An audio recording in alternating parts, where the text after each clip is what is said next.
welcome, guys. Hey, it was a great practice. It's always nice when I can call in a favor and ask for 64-degree weather in August. I think the guys had big smiles on their faces running out to the practice field. I haven't seen anything like that on Wednesday practice in a long time.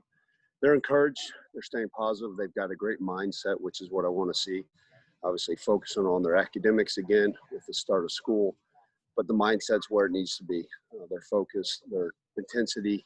We just got to continue to clean up the details of our game. We continue our installation in all three phases, but I'm proud of their mindset, their work ethic. We just got to keep pushing. Open up for any questions.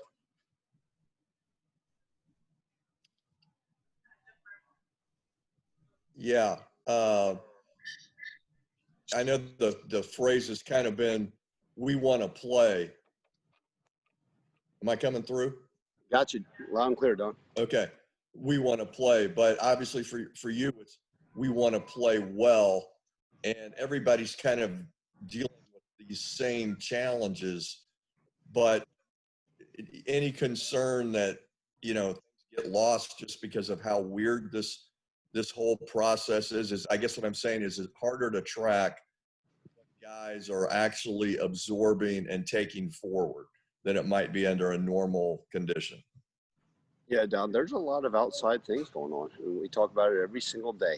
We're not afraid to approach it and talk about it. There are a lot of outside distractions. Like I said, one of the nice things is when we come in the building, we put our cell phones away, and we're able to put our cell phones away for a good part of the AM.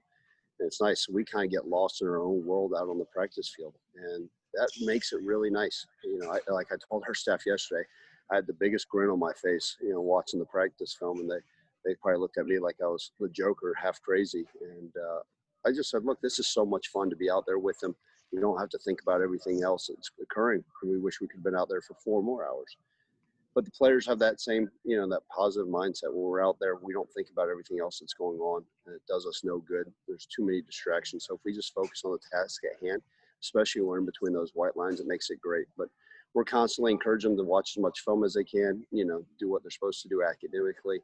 If we just keep pushing forward and holding them accountable to the things they say they want to do on and off the field, then we'll be okay. Okay, Jeff Brightwell. Coach, you talked late last week and even yesterday about talking to the players about, having to be very responsible now that school's back in session, going out. After a couple of days, have you had any feedback from the guys about how it's been being back kind of in the general population? I know they're probably doing a lot of online classes, but I'm sure they've had to interact a little bit. Yeah, Jeff, they've talked about it a little bit. I think they're so used to hanging around each other. We really try to continue to push that influence upon them. Last night we actually had a Zoom meeting with the parents and guardians of our football program. We had over 95 people on that call, which was wonderful. I mean, to think that almost every parent or guardian of our student athletes in our football program was on there, and we were able to talk to them also. Hey, we need your help. Right? There's going to be a Saturday night where your son may want to go out or do something or interact with other people. Well, guess what? We need to continue to be boring and live boring lives and stay in and take care of our academics and study and kind of live a life like me and don't go out and kind of be a hermit and enjoy nothing. But, our guys have been pretty responsible. We just got to continue to encourage it with students on campus and around the surrounding areas. We just got to, it's our job as coaches and the people around them as a support staff to continue to try to push that message. Okay, Cassie Carlson. Hey, Coach, two-parter for you. A lot of the talk is about veterans on your team, but for freshmen in your experience, how long does it take for them to just get it, football, class, and just being a college student? And also, how much room is there for them to win a spot on this roster?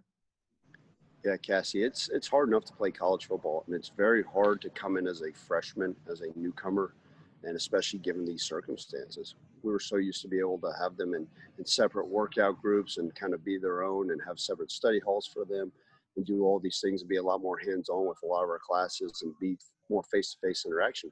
Well, when so many of them came to campus, it was all via computer, right? Looking over through Zoom and talking to them that. So sometimes it's harder to get those messages across. And it's different, right? Part of it is we got guys coming from all over the country, and some of them do get homesick, and some of them are dealing with different issues. This whole COVID and everything else that's occurring in our society is hard enough for everybody. but really difficult for a student athlete and then especially a freshman. So it's our job as a staff to continue to provide everything we can. We got tons of resources, from mental health awareness that we're constantly preaching to our guys, to our tutors, to our coaches being there for them, even though we've got to be smart with our social distancing. But, and to answer the second part of your question, Cassie, it's very difficult to play here as a freshman. Obviously, we have a veteran team, and that's a nice thing. But we got a lot of young guys that are pushing, that are hungry, that they don't care. They don't look at it and say, oh, I'm only 17 or 18 years old. I don't have a chance. Well, shoot, no. In fact, we coach them just as hard as the vets, and we expect them to bring it every single day and hold themselves accountable on and off the field also. Okay, Don Wade. Ryan, we know that the medical advice to all the different conferences isn't lining up perfectly. There's some people are playing, some aren't. Have you had any of your players come to you and say, I want to play, but I feel like I need a little bit more information, and ask to have, private conversation with some of your medical people just for a little extra reassurance?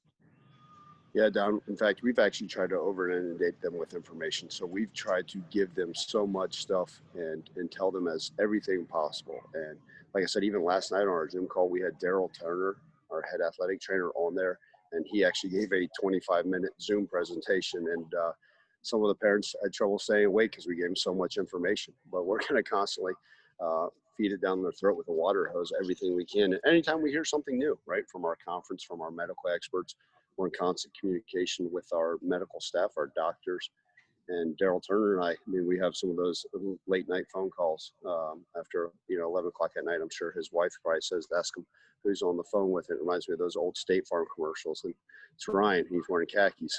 So, but look, we're going to overdo it with communication with our guys. And I tell them every single day, if there's anything you guys need, come talk to us, right? Our doors are open. We want to be there for you.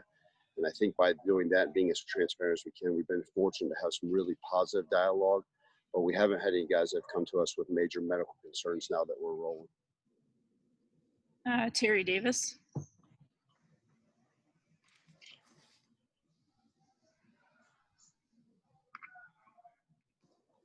Terry. Okay, I'm sorry. I'm sorry about that, Coach. Coach, I know you're hating this weather right now. It's only in the lower 70s, man. So what are you doing to bring some adversity to your practices, man? Exactly right. I'm the only one that's pissed off when I go out there and it's like this. I mean, I said, man, I got to call, make some calls, and we got to get this up in the upper 90s and strain them. But I think the biggest thing is pushing our guys. We can sit there and be laissez-faire and just go through the motions at practice, or we can push them. And they know that they need to work. We get after it pretty good at practice, but we also got to be smart with their bodies. But, with the weather being what it is, we got to take advantage of every opportunity we get. That's why we're staying out of the indoor as much as we can. We'll use it if need to be, but honestly, we know good and well that September 5th, the weather won't look like this in overcast. It's probably going to be hotter than heck. I can't remember a season opener in the Liberty Bowl that has been under 90 degrees. Well, I haven't walked off drenched in sweat. So we're going to push our guys, make sure they're working hard. Our strength and conditioning staff does a great job. Make sure those guys are in shape, and then make sure they're living right. Devin Walker. Coach, how you doing, man? Good, Devin. How you doing? You come back up? You smiling again or no? I'm smiling. I'm good. There you go. So you guys had Maurice Clarett at your practice last week, talking to your guys. What was his message, and what do you feel like your guys took away from that experience? Maurice is very real, and he is as truthful and as direct as a human as I've ever been around, and I absolutely love it. Our guys absolutely loved it. He gave them no BS. He said exactly what he needed to say, and he spoke to them about the truths of being a college football player. He talked about, look, your school is a place that has all these internship opportunities. You damn well better take advantage of those, right? You're in a city with people that can help you, from here on out, right? The education, take advantage of the business opportunities. Take advantage of these coaches. Make sure you're doing every single thing you can, especially you guys on scholarship. Take full advantage of it. But at the end of the day, because of what you're doing, you also need to owe it back to them, right? And so he talked to them about just leaving it all out there every single day on the field, but taking full advantage of everything we're able to provide. If coaches are able to provide you with a lunch, why the hell are you late for it, right? If they're able to provide you with great learning specialists and study hall, Why would you be late for that? And so he impressed upon them the idea of, having a sense of urgency in your collegiate career and taking advantage of everything, but also make sure you're giving back to, a place like the University of Memphis that's going to continue to be all in on you and pour into you. And it was great. He's just very direct. He talked to them about work ethic, the mistakes he made in his life, and he's very open about it. I mean, here we are. Maurice Clarett had the chance to arguably be the best college football player of all time, in my opinion, but threw it away and completely failed at his life, but then was able to bounce back later on with everything he's done. And now he's a success story, not just as a public speaker, but what he's done on his own, his entrepreneurships. So it was a great message. Our guys, he gave them a bunch of book suggestions and he talked to them. In fact, I know some of them are still keeping in touch with him because he wanted to be there for them. And so I think they all took the message and ran with it. And in fact, every so often I'll send them a message that he said in a quote, and I'll text it out to the guys so they can be locked in with everything he's telling us.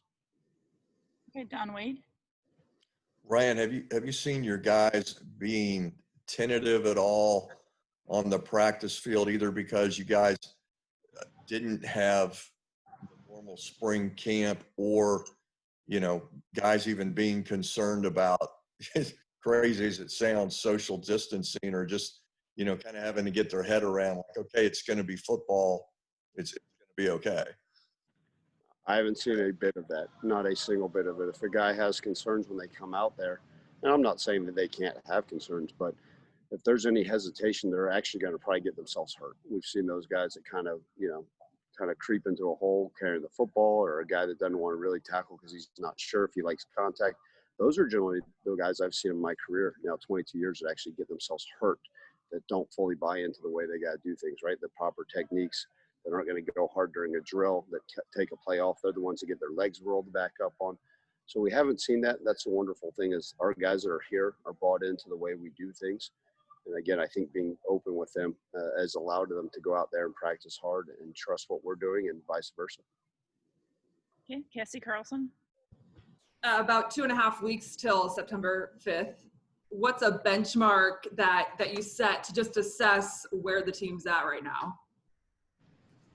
We're still in essence, training camp mode, right? We started school, but we've lost the, unlimited hour access. So for us, we're still installing, and we've got to get to where we need to be, where we feel like we can run an efficient offense, defense, and special teams. And we haven't been able to put that together at practice, right? There's days we go out there and the defense absolutely takes it to the offense, and the offense takes it to the defense, and then the special teams is inconsistent. But I do think, Cassie, we saw a little bit of balance at the scrimmage, and that's really what I mentioned the other day to the reporters was I just want to see balance in our team. And then we got to get to the point where we've got depth. So if it's the second string left guard, there's no missing a beat when the right guard comes out.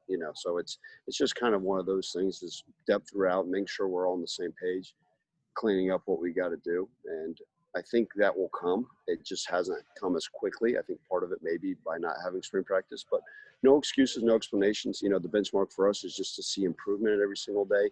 And hopefully, maybe by this upcoming Monday, when we get the players are off of school, we can kind of sit back as a staff and say, okay, let's reevaluate. Let's look at our personnel, talk about it. We did a little bit of that the other day, and we just got to make sure we're constantly doing that as well. Okay, Don Wade.